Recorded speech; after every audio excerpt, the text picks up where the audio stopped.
You don't just have one set of resources. Oh no.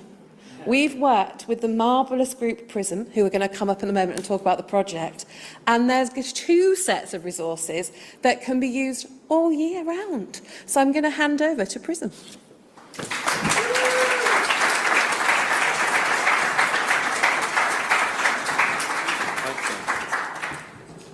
There we go.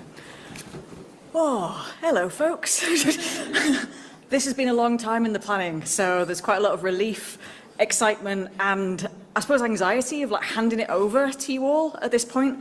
So my name's Claire Davis. I'm a senior lecturer in physics and astronomy at the University of Exeter, and I'm the founder of PRISM Exeter. This is our local kind of small but mighty regional network in the southwest of England, which supports STEM professionals and students who identify as LGBTQ+. I'm Andrew Griffiths. I'm also a senior lecturer at the University of Exeter, and I joined Claire a few years ago helping to coordinate the network, but particularly we were focused on our queer science competition.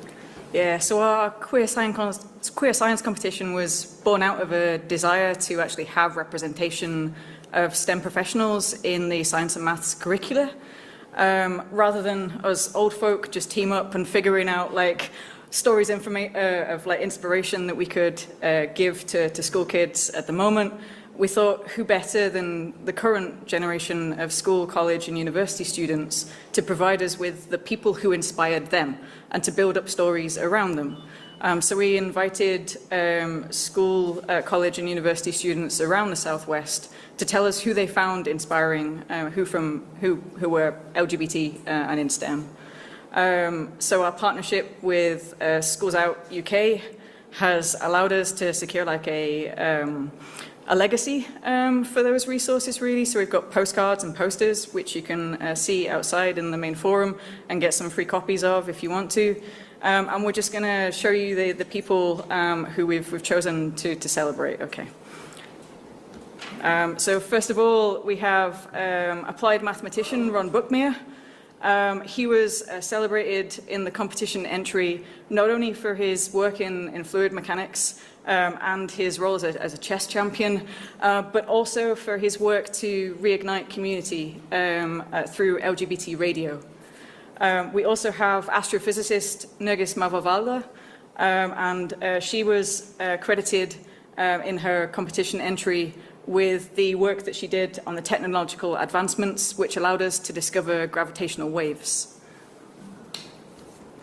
I'm really pleased to introduce Joan Rothgarden. I'm an evolutionary biologist. She also works within this field.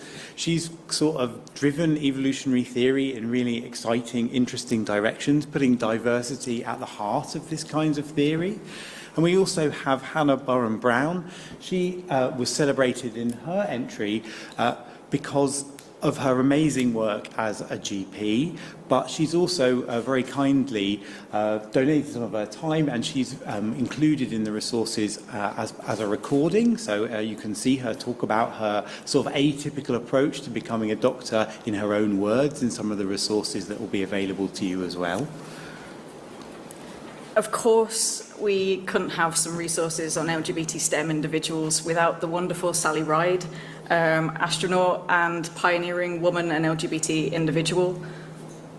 And the last of our sort of kind of celebrated LGBT plus STEM professionals is Ben Barras, whose work in neuroscience is really, really pivotal, understanding the diversity of different types of nerve cells. But they were championed for much of their work helping to mentor the next generation of scientists as well. So we have a really interesting range of different reasons why many of these people have been celebrated and why they were inspirational to the students that kind of championed them.